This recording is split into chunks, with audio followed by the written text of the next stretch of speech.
Good morning, Enid. Thank you for joining us on this Thursday, June 7th. Can you hear the thunder? Maybe you can just hear the rain. Well, it's good to hear the rain here in Enid, Oklahoma. Thank you for joining us today for our show, and stay tuned for the next 30 minutes. So give you time to grab a cup of coffee, Diet Coke, whatever it is. But we're just glad that you're with us. This is Good Morning Enid, and it is time to rise and shine.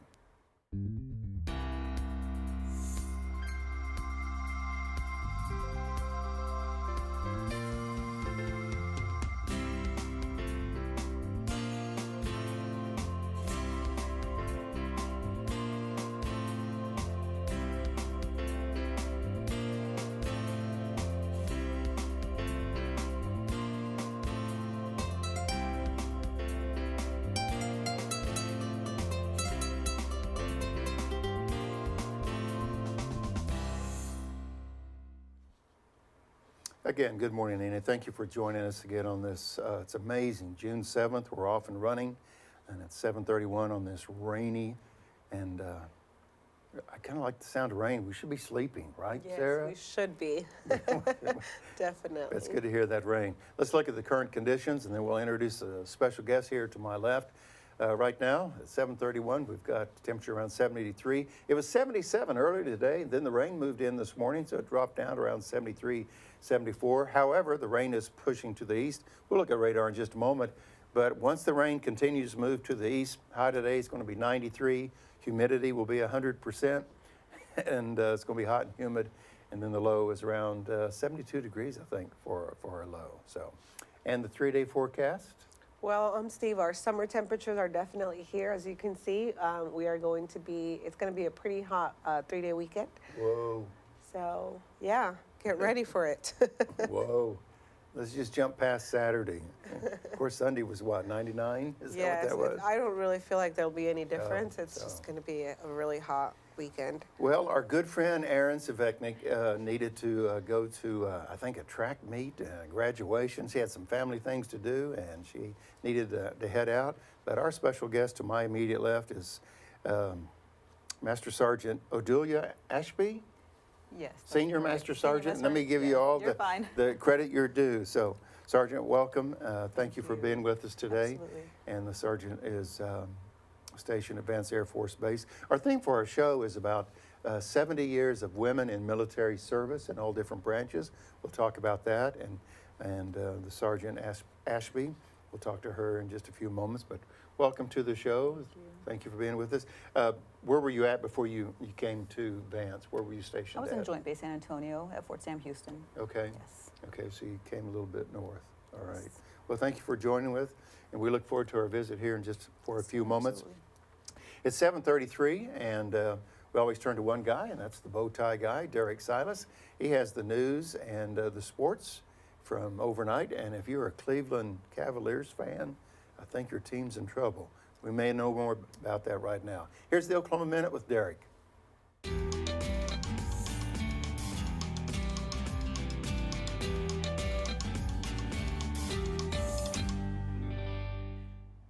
Tuesday, the Thunder Cares Foundation unveiled and dedicated its 20th court in Enid with guests including the team's mascot, Rumble the Bison, the Thunder Girls, the Thunder Drummers, Storm Chasers, and the Vice President for Community Relations, Christine Burney. And a public workshop on the Vance Air Force Base Joint Land Use Study is scheduled for Wednesday, June 13th at the Central National Bank Center.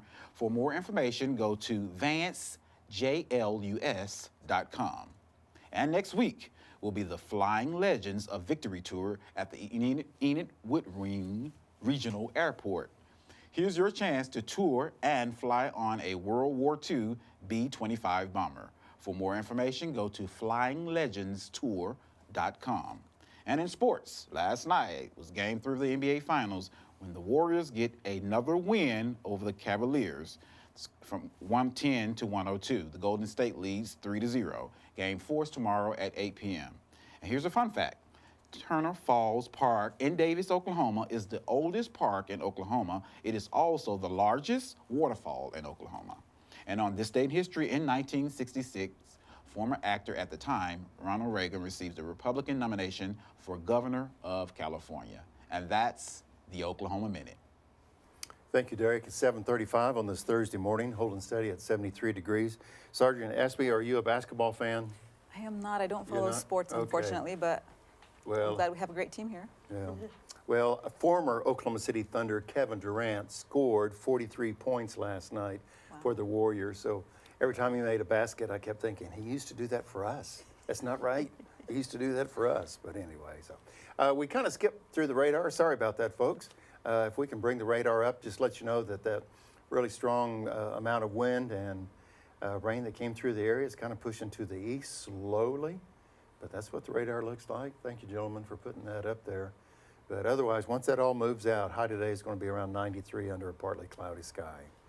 Okay, so if anybody has news or something, what do they do, Sarah? Yes, definitely. If there's anything you would like to share with us, any pictures, any questions, comments, or anything, you can send them to gme@enid.org.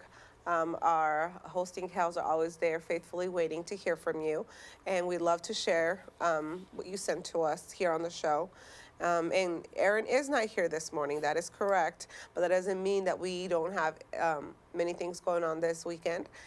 So to tell us a little bit about what's happening is Steve. Okay, yeah.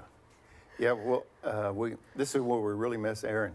Before I go to all the lists real quick, Sergeant, when you came to Vance with your family, what was your impressions of Enid? Was there too many things to do, not enough things to do? Because we were going to talk about all these events for the weekend. Right. Well, we adapt to everywhere we go. So some places are too busy, some places are too slow. Enid was just perfect. It was a perfect meld. So you do as you do in Rome, right? So we Right. ended up going and trying to figure out, hey, what do Enidians and Enidites do, right? So Right. we ended up figuring out, hey, where do you go for the hot spots? Well, for the We hot love it. spots for the weekend, the Cherokee Strip Model Railroad Association, they have their annual Train Fest. That's this weekend. That's Saturday, 9 to 3, and $6 for adults, but children under 12 get in free. And that will be at the Chisholm Trail Pavilion. Again, that's the Cherokee Strip Model Railroad Association event. So if you like model trains, check that out.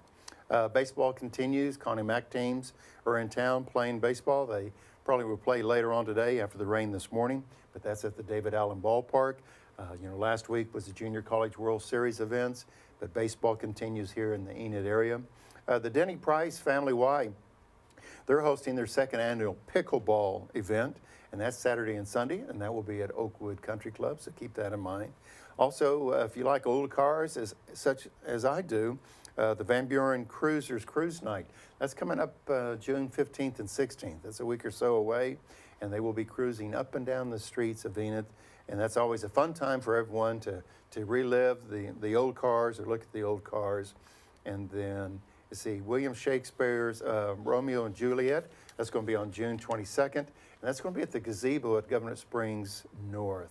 So those are some of the June events that are taking place and what's happening. So a lot of events, and as you said, you can kind of pick and choose. You can be as busy as you want as a family and so forth. Any of those events exciting to you, Sarah?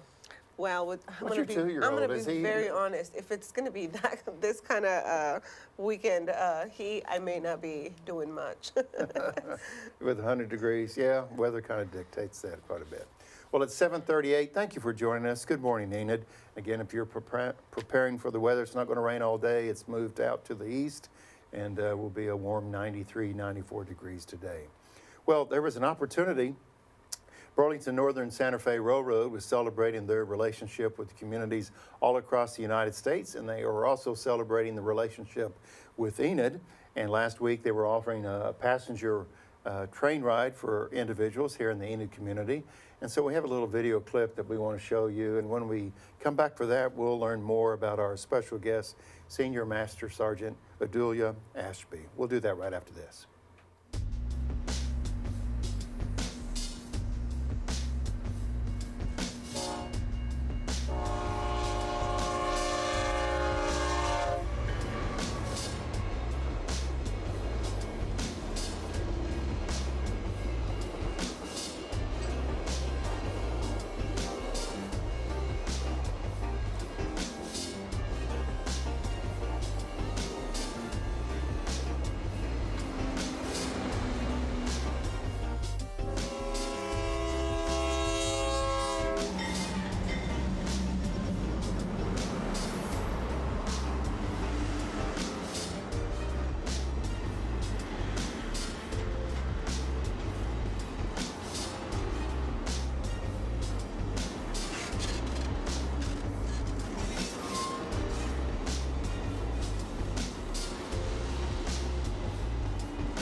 You ever been on a passenger train? I have. You have? Well, tell us about that real quick. Well, actually, I guess I've been Well, thank you, on. Sarah. That's enough. No. I've gone on fast train rides in Europe, so Oh, okay, okay. I guess it's pretty close. Yeah, okay. I would like to do the train ride. I think it's in the Northern Rockies, Northern U.S., Southern Canada. They've got those big Yes. viewable cars, and you start in, I don't know, Wisconsin, but you go all the way to Vancouver. That'd be something else. So, well, good morning, Nina. Thank you for joining us at 7:40 on this June 7th. Hope you're having a great Thursday morning. We're grateful for the rain that we received today. My special guest to our left is Senior Master Sergeant Odulia Ashby from Vance Air Force Base. And our theme this morning is really celebrating women's role in the military, 70 plus years of women serving side by side men in the military, just giving their all as you're well. Tell us about your tenure, Sergeant in the Air Force. You just mentioned you came from San Antonio. Tell us about where you've been stationed and some of your roles, and really what your current role is out at Vance. Absolutely. And thanks for your service, and thanks for being here. Thank you for having me. It's a great opportunity to get the message out.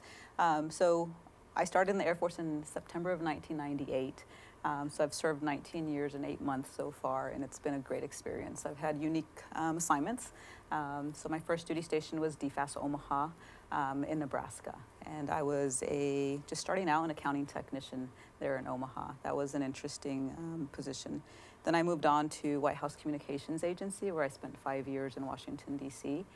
That was a budget analyst as well. And I got to travel with supporting POTUS and VPOTUS. We just do all the communications for the president and the vice president. That sounds exciting. And then moving on from there, I went to a data mast unit, which I can't tell you very much about. Go ahead. Go ahead. Your secrets are safe with Sarah. Yes, they are. Sarah won't tell too many people on social media. So I spent 7 years there. I was also a budget analyst, and then I moved on to being a superintendent. While I was in that data mast unit, I got to deploy to Afghanistan for a full year when my daughter was 9 months old. Wow. So that was tough, but I got through it. Yes, but many people go through it. So a year in Afghanistan was amazing. I love that experience. That's what I joined for. And then I moved on to Joint Base San Antonio for 2 years, and then I came here to Vance. So here at Vance, I am the superintendent of the wing staff agencies. It's 18 agencies that are support agencies for the base. So we have so many different mission sets in there. It's over 100 people that I kind of help oversee, military and civilian. So it's a great opportunity and great growth, little by little, progressing along the ranks. Very good. Well, we are really glad to have you here this morning. It is actually an amazing celebration, I guess. 70 years of women in the U.S. Air Force is such an accomplishment. So it's really nice to be able to bring that awareness. But when you think of military, you think of, there's so many options, you know. How did you end up choosing, or how did you end up going with the Air Force? Yes. So in high school, I was in the junior ROTC program. So I love the structure, I love the discipline. We had a Marine Corps instructor, so he was very disciplined. But it was an interesting high school, 3 years of junior ROTC. Then my husband, my brother and his friend joined the Marines, and they were my first role models as far as family and close friends of being in the military. They were a little bit more rough and a little bit more harsh than I wanted, so I went to the Air Force recruiter instead, and I made the right choice. Yes. How would you describe, again, you know, our theme this morning is really celebrating women's service in the military for 7 decades plus. But how do you view the importance of women's role in the military? It's key, but if somebody doesn't know anything about the women's role in the military, and yet you've got fighter pilots, you've got 4-star generals, the list goes on. It's a lot more than just a nurse. Correct. So to me, I see the women's role as equal as a man's. It's all about equality.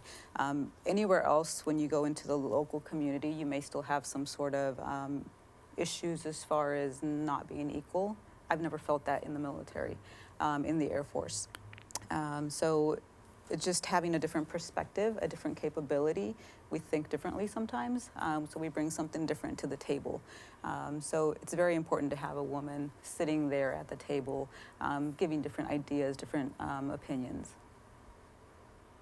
Right, right. Do you have any recommendations to other women about serving in the military or the Air Force? Absolutely. So I asked my daughter, who's 7 years old, why should women join the Air Force before coming here? And she said, which she took me by surprise, she always does. She said, so you can defend your country, so you can be courageous, and so you can be brave. So those are great, great answers from a 7-year-old. So I would say to any woman that's out there that's trying to think about joining the service, you have a lot to bring to the military service. Come join us, come defend your country. You're stronger than you think.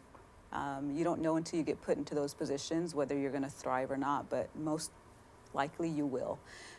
So bring anything that you can. There's many benefits. There's many things many opportunities. You can change from different career fields. There's so much out there for the military, but at the same time, you're defending your country, and that's what it's all about. So bring that to the table. Come join us, please. We're happy to have you. There's so many people that are joining now. We have 2 young women that just joined our team straight from basic training. They went to their tech school and came in, and they're going full speed ahead. We're very amazed with some of the young women that are joining the ranks today. Good morning, Enid. It's 7:46 on this Thursday, June 7th. Hope you're having a great morning. We had a rain shower earlier that kind of cooled things off. We're around 74 degrees. However, today's high is going to be 94 or 93, 94. So as you're playing your wardrobe, that's what it's going to be, kind of hot and humid here in Enid today. Our very special guest is Senior Master Sergeant Odulia Ashby from Vance Air Force Base. And doing some research, Sergeant, in preparation for this visit today, I saw that in 1976, the first women were admitted to service academies, West Point and stuff like that. And that was in 1976. I was around in 76. I hadn't realized it had been that long. How, based on what you know, how did that change or open the door or just change the dynamics in the military, knowing that women can now go to Naval Academy, West Point, the list goes on? Right. I think That had to open the doors for opportunities. It absolutely opened the door to women seeing themselves in a leadership role and to see a change in the gender role in the military. So I think it's a great opportunity. It opened up the doors. It allowed women to see themselves as leaders, not only in the academies, but to say, hey, you know what, I can go be a squadron commander. I can go lead a big team. I can be a MAGCOM commander at some point. It allowed women to dream, essentially, and be in bigger roles. It's there's a family, friends of ours that live in Norman. Their daughter is in the Naval Academy. Nice. She's in her 2nd or 3rd year. I've lost track. It goes so quick. But you're just thankful for those opportunities because you knew she was going to excel in that. So Absolutely. It's very impressive. You know, with those opportunities come a lot of achievements as well. So we know Janet, I hope I pronounced the last name correct, Janet Wolfenbarger was the first female 4-star general. What does that achievement mean to you? And you're welcome to correct me on that last name if I mispronounced it. Because I think you had a personal relationship with this 4-star general. You knew who she was. Not one-on-one, but yes, General Wolfenbarger, I actually served under her when she was in charge of the Air Force Material Command. Around 2013, 2014, I got to see her briefing. She came out to see our unit and kind of just take a look, but I liked that she was very courageous in the way she spoke. She wasn't apologetic about the way she spoke. She took charge and essentially made decisions to improve her team. So it was refreshing to see a 4-star general in that position to say, you know what, at some point we can all be there. Again, in my research, and I want to look at my notes to get this right, and it was 2004 that Colonel Linda McTeague, I hope that's right, she becomes the first woman commander of a fighter squadron in Air Force history. So, Sergeant, what message does that send to women when you see the 4-star general, the person that you were familiar with, and also this colonel? to be at this level. What message does that send to women? Excuse me. It's great. I think women have been demonstrating their value, how hard they can work, their commitment to service for so many years. And now they've gotten to the point where, you know what, let's let women into combat roles as well. So not only in support roles or in medical or in secretarial type jobs, but you know what, now we're ready for combat. But it took a little while to get there, but now, again, women have proven themselves. They can be on equal playing fields. And you know what? It's great. Again, little girls can dream now at being a fighter pilot or going and being a MAGCOM commander. That's amazing. So many opportunities now where instead of saying, you know what, I'm going to come in and be a secretary, I'm going to come in and do finance. I'm in the finance career field. Now it's opening up more to men, the finance career field. But being a combat role, that's amazing. It's great to see that now, that women can aspire to do that. It's 7:51 on Thursday morning as we're celebrating women's service in the military, 70 plus years. And it was pointed out to me that Esther McGowan Blake was the first woman in the Air Force back in July of 1948. So Esther, thank you for paving the way for many. Absolutely. So we'll have more with the sergeant here in just a moment. Thank you for joining us today.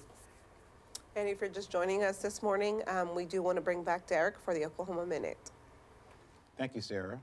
On Tuesday, the Oklahoma Thunder Cares Foundation unveiled and dedicated its 20th court in Enid. Thank you, Thunder Cares. And a public workshop on the Vance Air Force Joint Land Use Study is scheduled for Wednesday, June 13th at the Central National Bank Center, Nick Benson Ballroom. For more information, you can go to vancejlus.com. And next week, there will be a Flying Legends of Victory tour at the Enid Wood Ring Regional Airport. Here's your chance to tour and fly on a World War II B-25 bomber. For more information, go to flyinglegendstour.com. And last night in Game 3 of the NBA Finals, Warriors get another win over the Cavaliers, 110-102. They now lead 3-0. Game 4 is tomorrow at 8 p.m. in Ohio. Here's a fun fact. Turner Falls Park in Davis, Oklahoma is the oldest park in Oklahoma and is also the largest waterfall in Oklahoma. I didn't know that. And on this day in history, in 1966, former actor at the time, Ronald Reagan, receives the Republican nomination for governor of California. And that's the Oklahoma Minute. Thank you, Derek. It's 7:52. Just real quick, some of the what's happening events for the weekend. I mentioned earlier the Railroad Association, the Model Railroad Association, will have their annual Train Fest Model Train and Toy Show, and that's this Saturday from 9 to 3 at the Chisholm Trail Pavilion, and that's from, again, 9 to 3. Adults, $6. Children under 12 get in free, so it'll be fun to see all the model trains in their annual event. Plenty of baseball this weekend at David Allen Ballpark, and also the Denny Price Family Y. They have their second annual pickleball tournament, and that is on Saturday and Sunday, and that is Oakwood Country Club. And you can go to various websites here in the enid.org, visit Enid, list all the activities for the weekend. There's plenty of things to do. And as Sarah said, in the 3-day forecast, it's going to be 100 miserable degrees, so you may want to pick something. If it's not at the swimming pool, it's going to be inside. So let's look at the 3-day forecast again, just to remind everybody. Sarah, Right there how good does it look? It looks really hot, but it does. One good thing is our winds are not going to be that high, so it shouldn't be too windy. It's just going to be hot and sort of cloudy, I guess. So. Because sometimes when it's 100 degrees, then you step outside and you feel the furnace of the wind hitting you. So there is a positive thing. And one thing we want to share after that warm forecast is that the splash pads, they're open 7 days a week.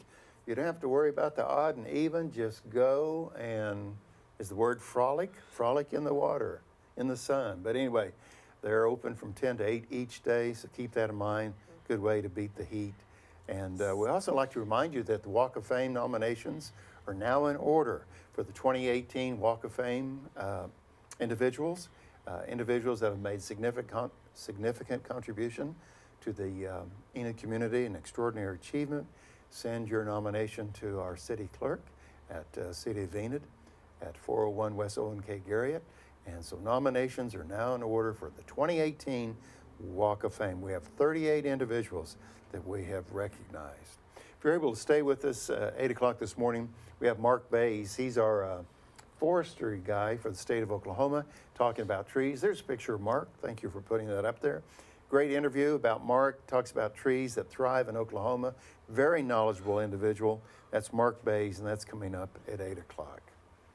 Okay, your favorite segment, right? Yes, Coming up? yes, definitely one of our favorite segments. We always want to give you guys the opportunity to adopt a pet, and we want to introduce Drumstick to you guys. And to do that, we want to bring in Charlotte.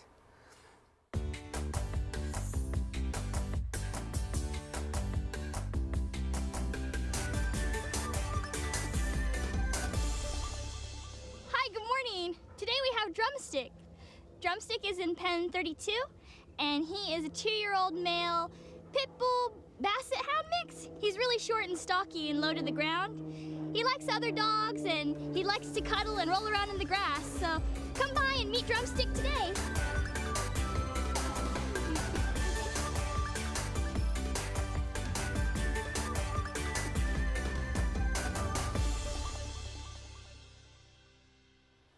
Thank you, Charlotte. Does such a great job. And what was the animal's name? Drumstick. I thought you said drumstick, and I immediately went to food Yeah, when you said that. I'm sorry.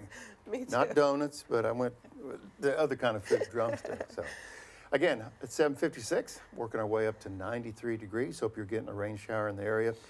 Sergeant, my mom, it dates me a little bit, but my mom was one of those Rosie the Riveter persons, you know, or individuals. She worked on, I think, C-47s is what she told me.